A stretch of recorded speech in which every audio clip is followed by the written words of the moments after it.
변호사님도 SNS 하세요? 그럼요, 하고 있죠. 그럼 제가 찾아보겠습니다. 착착착착. 아니, 그걸 이제 찾으세요? 오, 4.9만 엄청 많으신데요? 그게 뭐 많아요. 그러면 광고 엄청 많이 들어오시겠다. 아니에요, 광고는 안 해봤어요. 요즘에 SNS 인플루언서 광고 엄청 많이 하잖아요. 네, 많이 하는 것 같더라고요. 근데 이게 광고 사진인지 아닌지 구분이 잘 안 되더라고요. 그쵸, 얼마 전에 그래서 좀 유튜버나 이런 사람들 뒷광고 때문에 논란 많았잖아요. 맞아요. 광고라고 제대로 안 밝히니까 알 수가 없잖아요. 저희 지난 1편에서는 인플루언서 마켓에 대해서 한번 얘기했었잖아요. 그랬었죠? 그러면 이번에는 광고에 대해서 얘기해보는 거 어떨까요? 광고, 인플루언서가 어떻게 광고하는지 네네. 방법이요? 완전 그거 되게 괜찮을 것 같은데요? 그쵸. 네. 그거 어때요? 괜찮은 것 같은데요? 그쵸? 바로 그걸로 그냥.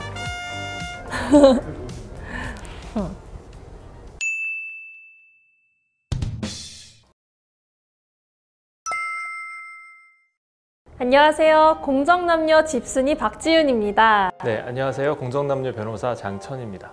지윤 씨가 이 프로그램 주제를 이렇게 미리 다 제작진한테 알려주시니까 앞으로도 한번 기대를 계속 해보겠습니다. 기대 많이 해주세요. 자, 그럼 오늘은 지윤 씨가 알려준 주제죠. 최근에 많이 이슈가 됐었던 금전적인 그리고 경제적인 대가를 받고 하는 SNS 인플루언서 광고 표기에 대해서 한번 다뤄볼까 합니다. 지윤 씨도 SNS 하시죠? 그럼요. 변호사님도 하시죠? 그럼요. 저도 하고 있습니다. 팔로워도 많으시던데 오늘의 주제랑 딱 맞는 분이신 것 같네요. 팔로워가 많지는 않은데요. 이렇게 좀 SNS를 하다 보면 간혹 이제 팔로워하고 있는 인플루언서가 올린 사진을 보게 되잖아요. 그렇죠. 이게 보다 보면 일상적인 좀 상품 후기를 올린 것 같으면서도 좀 자세히 보면 광고성 게시물을 갖고 좀 표기가 모호한 것들이 좀 있어요. 맞아요.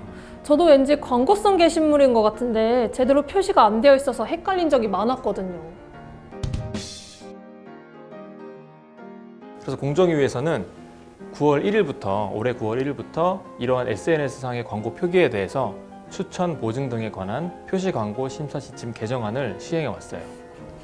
그렇군요. 네, 개정안의 그 주요 내용들 중에서 좀 요즘 흔히들 사용하고 있는 인스타그램, 거기서 이제 추천, 보증 광고를 어떻게 공개하면 되는지 그거부터 먼저 얘기해 볼까요? 네, 저도 그동안 너무 궁금했어요. 인플루언서들이 광고료를 지급받고 본인의 인스타그램 계정에 제품 사용 후기를 남기는 경우겠네요. 네, 그렇죠. 바로 그런 경우에는 본문의 첫 줄이나 첫 번째 해시태그에 광고라고 표시를 해서 소비자들이 쉽게 인식할 수 있도록 해야 됩니다. 그럼 본문 중간이나 마지막에 작성해서 광고 표기를 쉽게 찾기 어려우면 안 되겠네요. 네, 그렇죠.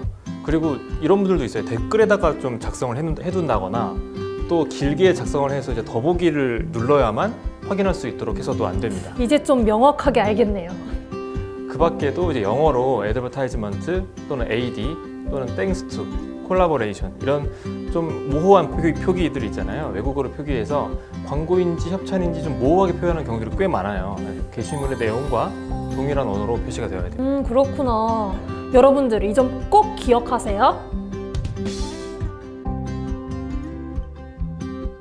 최근에 뒷광고로 논란이 되었던 채널 중에 유튜브가 있었죠. 네, 여러 유튜버들이 뒷광고 논란에 휩싸였었죠.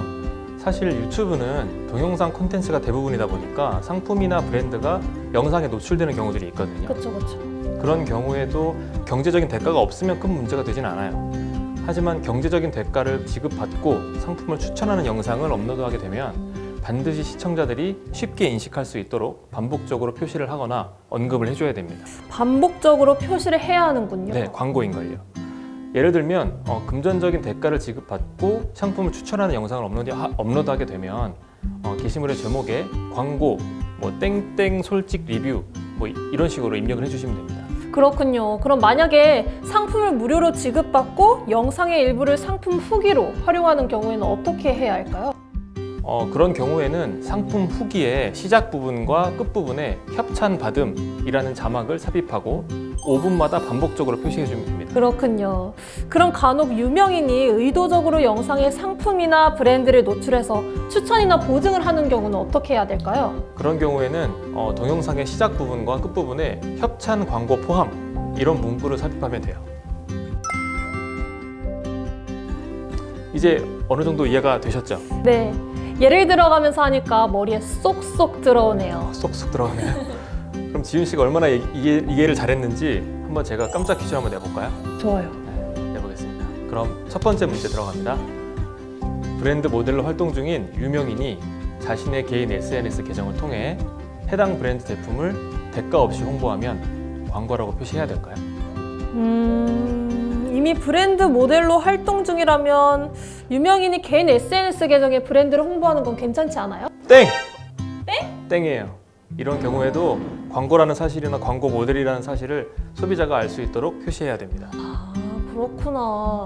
그러면 제가 다시 한번 도전해 보겠습니다. 그럼 하나 더 내볼게요. 이번엔 맞춰보세요. 네.